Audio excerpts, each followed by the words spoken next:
Another day, another real test. Today, we're doing it on the Samsung Galaxy Book Go. There are other devices named Go, like the Chromebook Go and the Surface Laptop Go. Now it seems to be becoming kind of a byword for like light, portable, but also inexpensive, which this is. We'll talk about that later. Now, if you're not familiar, I'm gonna go through my normal day with this laptop. We'll talk about the battery life. We'll also talk about some of the features I like and don't like and run some tests on it and just see how it does. And now if it looks a lot like I'm in a hotel room, that's because I am. My buddy and I came out from New York City and we made it all the way to the very end of Long Island, called Montauk. So we'll be exploring here a bit while we test this out. Speaking of that friend, maybe he's awake?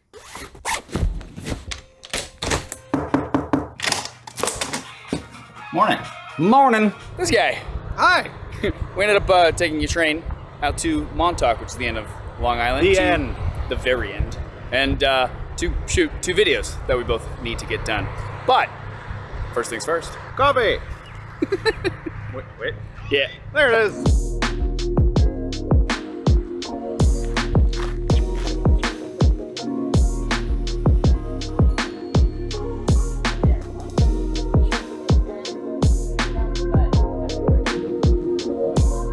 Coffee. Check. Okay, real quick, let's talk about the styling of the laptop. And before we talk about that, let's just talk about the price. It's $349 for the model that I have here. Now, this is a Wi-Fi only model. I've seen mention from some other reports that there is an LTE version. Samsung's website does not list this version, doesn't mention it, etc. But they do mention a 5G version, which will actually have a different chipset. We'll talk about that later. But that also has no pricing and a later this year availability. Now, as the name would imply, it is a thin and light laptop. It measures just under 15 millimeters thick and is about 1.4 kilograms or so. Now, part of the reason for that lightness is the fact that it is made out of plastic. Now, of course, that is to be expected kind of for that price. And it does, it feels like plastic. It's what you expect.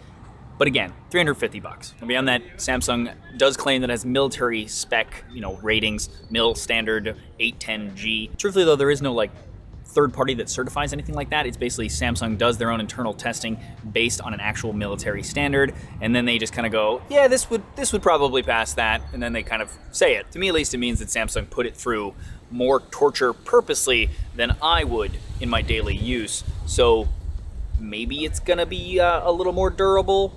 Take it as you will. And lastly, it only comes in one color, Mystic Silver. Okay, let's talk a little bit about where we are. This is Montauk, and it is technically a hamlet inside the town of East Hampton on the very end of the South Fork of Long Island. Now, Long Island splits this far down into 2 different forks, the North and the South Fork. Now, I remember in a couple of past videos, we even went to Greenport, New York, which is Fisher's hometown, and the furthest village on the North Fork of Long Island. Now, the North Fork has traditionally been known more for farming and agriculture and vineyards, and the South Fork has been more traditionally known for, well, being a bit bougie. It's the location of the Hamptons, which I'm sure you're familiar with. Now, this is my first time spending the night out here in Montauk. I've been here only one other time, and that was for a quick day trip with Amel and Fisher. Now, to me though, the reputation that Montauk has, and I have friends that come out here all the time, is that it's kind of the beach town that everyone in New York City goes to throughout the summer on the weekends to party. Fisher, come over here. I want your opinion. Oh, didn't see you there. Does that work? You want to keep that? Okay. Yeah, that's fine. Good. What can I do for you? I want your opinion of what you think of Montauk, because I know what I've been told about it, but you, who's someone who has lived on the other side of the bay. Yeah, I growing up across from Montauk is a different experience because it's not a vacation destination. It's not even really a fishing village. And, I remember it visiting the lighthouse as a 6-year-old.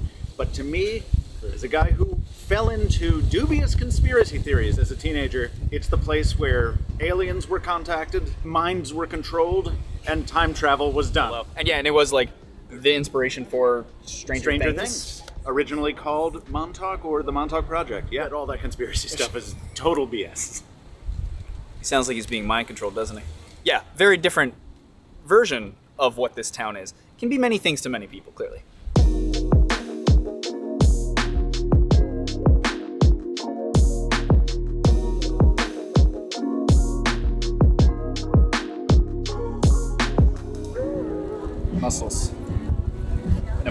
garlic.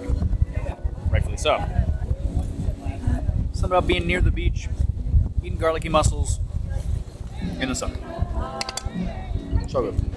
All right, found a little spot for lunch called Gig Shack down here on the main drag in the hamlet. We're gonna have a little light lunch because we have dinner planned. We actually have reservations at some place I'm excited about a bit later. But while we're here, let's talk about the display a little bit. Now we have a 14-inch LCD FHD display, and as kind of expected, I mean, it's not the most contrasty or color-rich panel, etc., but it does the job. It gets bright enough that I can see it pretty well, at least in the shade. Obviously, as soon as I get into the sun, like we are here, it's gonna be pretty hard to see. But again, expected at this price point. And above that screen, we have a 720p webcam that looks and sounds like this. Now, one thing that's a little unique about it is it does have a 180-degree hinge. So not 360 where it can go all the way back, but it can go all the way flat. And then it has a feature called consulting mode, which allows you to hit a button and actually flip the screen away from you, so you can present to someone else and consult them. Let's try that. So Fisher, I brought you here today to discuss dinner tonight. Oh, good. But let me show you some images. Oh, sure. Oh, well, that's handy.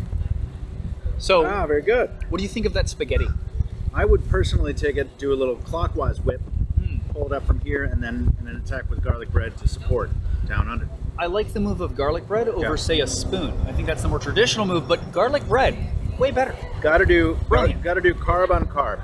You can't approach these things with half measures. If I see a salad anywhere near here or here, I'm gonna flip the table, sort of like this. Yes, no, that makes sense. Yeah, just like Hulk mad, Yeah. flip, run out. Yep. And I will not pay for it either. No, rightfully so. Okay, yeah, no, I think that's a good plan. Great. Yeah, man, all right, great. All right, excellent. It's been a pleasure. Oh, it has. Good day.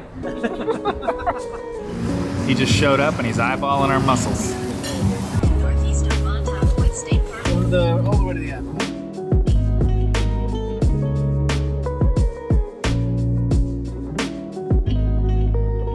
So that radar tower is the base, well, the very decommissioned base that Fisher was talking about, how he knows Montauk.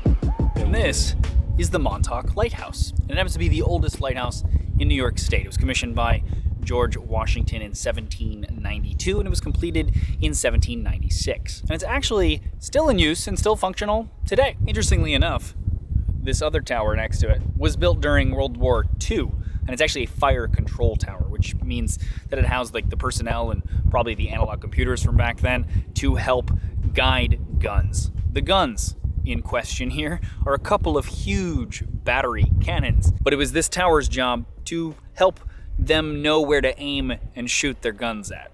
Now for ports on this laptop, we have two USB-C ports. One of them is used as a charging port for the included 25-watt fast charger. And then we also have a USB-A port along with a headphone jack and a micro SD card slot, which I've realized on a lot of more inexpensive laptops is less about people with micro SDs wanting to offload things quickly, and it's more about the fact that you can buy micro SD cards for relatively cheap in larger sizes and put that in the laptop to get more storage in kind of a convenient way, which is nice. One thing that is missing here though is a SIM card slot, which seems a bit odd, simply because this is, built on the Snapdragon platform, which we'll talk about more later. But according to Qualcomm, that's their AC-PC line, or always connected PCs. And well, usually that means that there's LTE or something included. Now, I mentioned there is a 5G model, but this model is Wi-Fi only.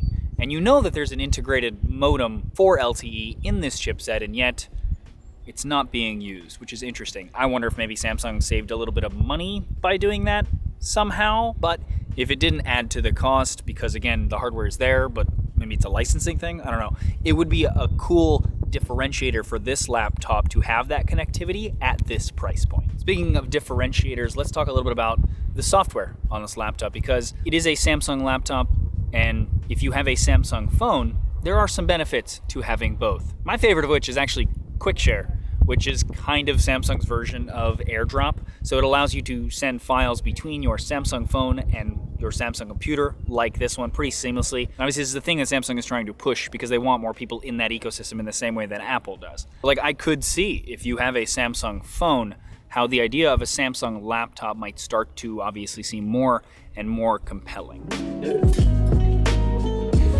Do a little bit more. What do you think, Hogan? Brewery! More work at the brewery. And also drinking.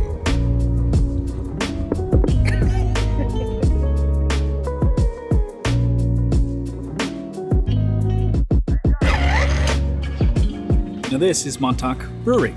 Now, I've drank a lot of these beers back in the city, but never where it was brewed. Kind of feels like something I had to check off.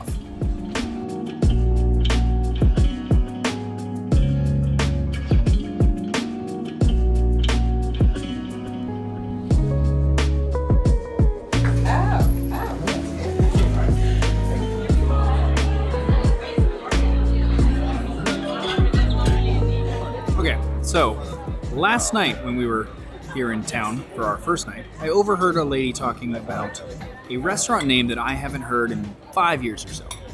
Scarpetta. Here we are at Scarpetta. I'm excited to bring Fisher here because this is a restaurant that used to be down the street from my old apartment in the West Village. And every time I would go, I would get the spaghetti, which in my mind sounds extremely boring, but it's exceptional at this restaurant. Fisher, please try the spaghetti I've been talking up all day. Tender on first insertion. Don't, no. Cut that. Go For for the it. sexiest human act, should we? Go. You're gonna hate me. Go. My first reaction, and this is not an insult. This is not what it sounds like. My very first lizard brain connection spark made was to spaghetti. I don't know why I knew you were gonna say that. So it's such it's not an insult. It's a comfort food. It fires those neurons. It's like, oh yeah, you're comfortable. It's 8:30 p.m. You're right in the middle of an episode of Star Trek: Next Generation, and you're having some spaghettios. It's $50 spaghettios. It's great. I will take that as a win coming from Fisher. But now, before I fall into a carb coma, let's talk a little bit more about this laptop, in particular, the performance. Okay, for processor, we have the Snapdragon 7C Gen 2. So it's like their second version of the 7C. They're like Windows on ARM processors. As far as I can tell, the Gen 2, only difference between that and Gen 1 is a slightly higher clock speed for the processors. Everything else seems, well, it seems identical. Now for a GPU, we have an integrated Adreno GPU, which is the same that we always have on, like our Qualcomm phone chipsets, etc. And now performance-wise, it probably is the equivalent to like an i3 from Intel. Regardless, you can see the benchmarks online to see where in line it kind of fits with all of those other chipsets out there. For me, personally though, in a real-world scenario, surfing the web, doing word processing, like writing, all that kind of fun stuff, I can't tell a difference. It's snappy enough for me, and I think it does a great job, honestly. I also, when we were at the brewery, did a little photo editing on it.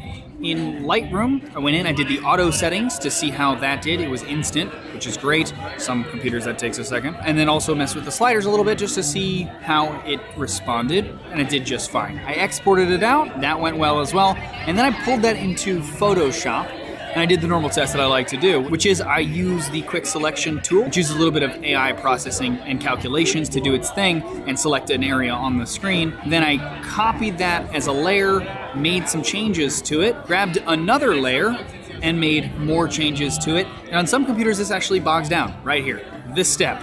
Once we get to 2 layers and we start messing with like the vibrance, I get like a spinning wheel of death I did on the M1 MacBook until we had the optimized version for M1. But on here, not bad. And again, $350, and I can edit my photos on it, at least my personal workflow, which is not terribly taxing, but still. And paired with that, we have 4 gigs of RAM, which is LPDDR4X RAM, and 128 gigs of storage. Now again, you can supplement that with a micro SD card, as I mentioned before. And now obviously this isn't a huge powerhouse. The 8 series, however, will be used, the 8CX Gen 2, will be used with the 5G model of this laptop. So it'll be interesting to test that and see how much better performance is. But regardless, this is a price point where it's a laptop that is competing with Chromebooks, obviously. So the biggest thing you're expected to do on it is to just use the web browser. And the fact that I could edit some photos, kind of a bonus. Now, something to think about when using these Windows on ARM chipsets always is that there are some programs that just won't work because they need to be recompiled to work for ARM, the type of processor that this is, versus the normal x86 architecture. Windows itself tries to adapt most of these programs, and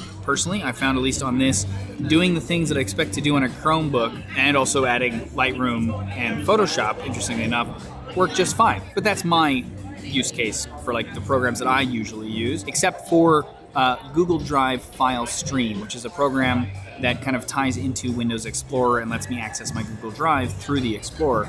That does not work. It's just something to keep in mind when you're thinking about buying this laptop. Just check to make sure that whatever the programs are that you need for your use case will work on Windows on ARM.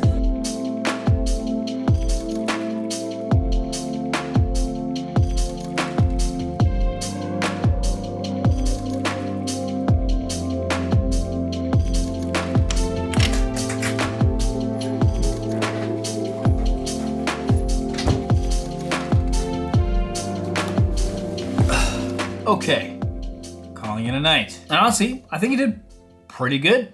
Battery life, especially when like just surfing the web and doing that kind of stuff, was better than I expected. Not quite the 18 hours that they say it should be, but all of those types of like estimates are always like best case scenario, certain amount of brightness in a lab, no Wi-Fi on, etc., etc., etc. So we never expect to hit that. But what I did hit, I'm pretty happy with. I think that makes a lot of sense. And again, at this $350 price range.